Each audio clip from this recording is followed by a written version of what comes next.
Welcome back to Miwa Japanese Kitchen.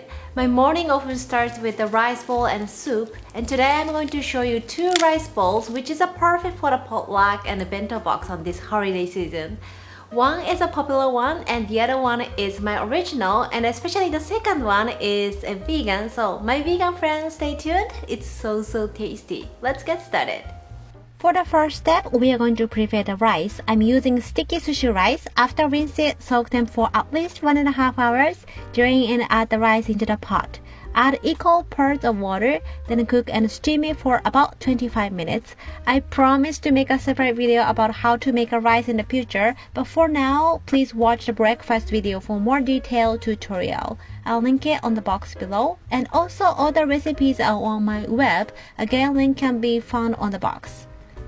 And the first one is a tuna pickle rice bowl. Let's prepare the tuna mayo filling. First, drain the oil of canned tuna and transfer onto the strainer and press it down to let the oil dripping down. We don't need too much liquid when it comes to the rice bowl. The liquid makes your rice bowl break apart easily. Break the chunk of tuna until it becomes fluffy.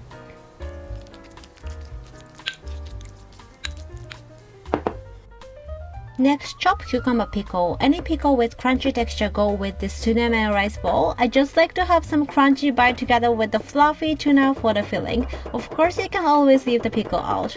Then add 1 teaspoon of soy sauce and 1 tablespoon of mayo. I'm using Japanese mayo and freshly crushed black pepper. Then combine everything together.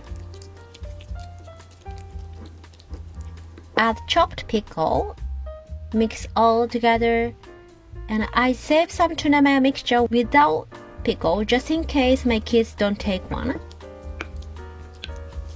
I have about 300 grams of steamed rice, which will cover about 4 small rice bowls. In goes half teaspoon of sea salt to season the rice.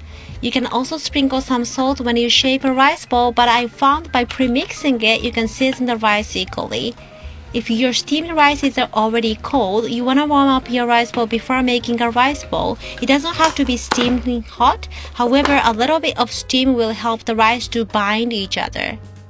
Now we're gonna make a bowl. Traditionally, we wet the palm and make a rice bowl, but I found that it's a little too fast for me to do on daily basis, so I'm sharing the way you make the least mess in your kitchen. You know what I'm all about, right? When the rice is still warm, take half cup of rice on the plastic wrap and I wet the spoon into the water to prevent from sticking. Make a bend, then add tuna pickle filling. Cover with another half cup of rice and wrap up your rice bowl and start to make a triangle shape by rotating like this.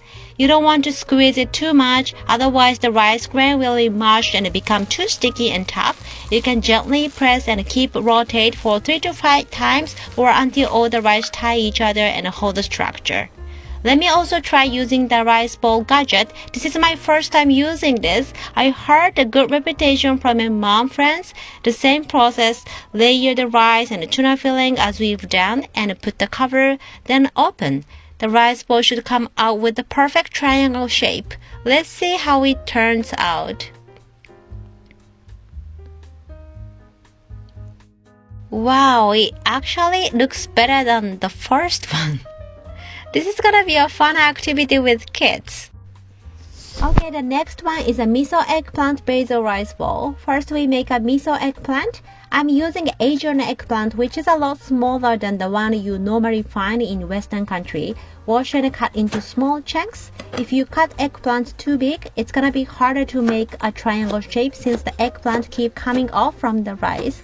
If you're using big eggplant, make sure to soak into the salted water for 5 minutes to remove the bitterness.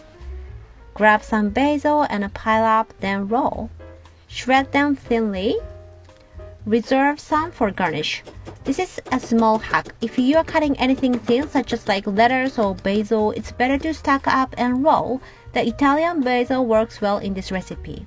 To make a miso mixture, mix 1.5 tablespoons of mirin, half teaspoon of sugar, and 1 tablespoon of miso paste, and mix it together until it becomes pasty. I'm using yellow miso paste, but any miso will do.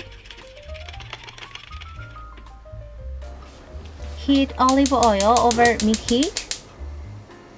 Then wipe off the excess moisture and we're gonna shallow fry the eggplants.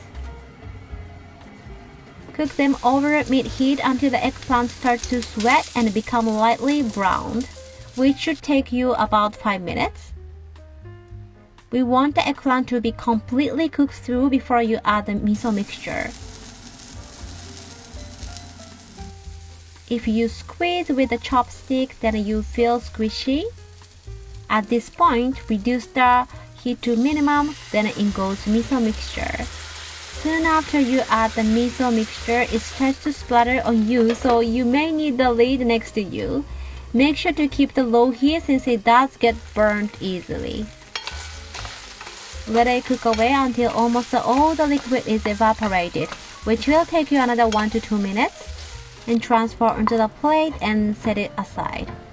Other than rice bowl, it can be topped on the salad or noodle, so I usually make a batch as a meal prep and it's gonna last for about 4 days.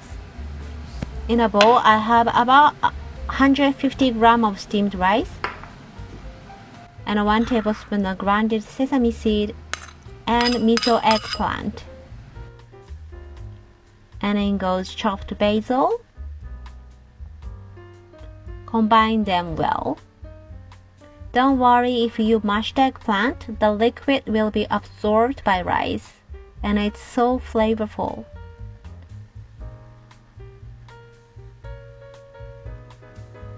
In a plastic wrap, place about 1 cup of rice and close it up. Make a triangle shape. Then open the wrap and fix the shape.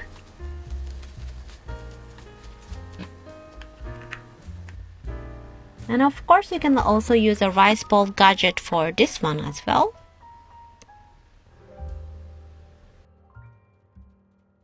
Wrap with nori seaweed and garnish some basil on top, which I forgot. I love to enjoy with the Japanese pickle and miso soup, and ready to be enjoyed. The seaweed will lose its crispiness, so if you don't want the seaweed to be stale, you can prepare the nori seaweed next to it and just wrap it right before you eat your onigiri. If you're planning to make one for the party, it might be better to serve with a plastic wrap on since the rice gets dry easily, or you can just cover with the wet crust on top of it. Let me know which onigiri sparks your eye in the comment section. Your like and a comment always encourages me a lot. Tag me on Instagram if you make one. I love seeing your creation with your spin on it. That's it for today. Thank you so much for watching and see you on the next video. またね. Bye bye.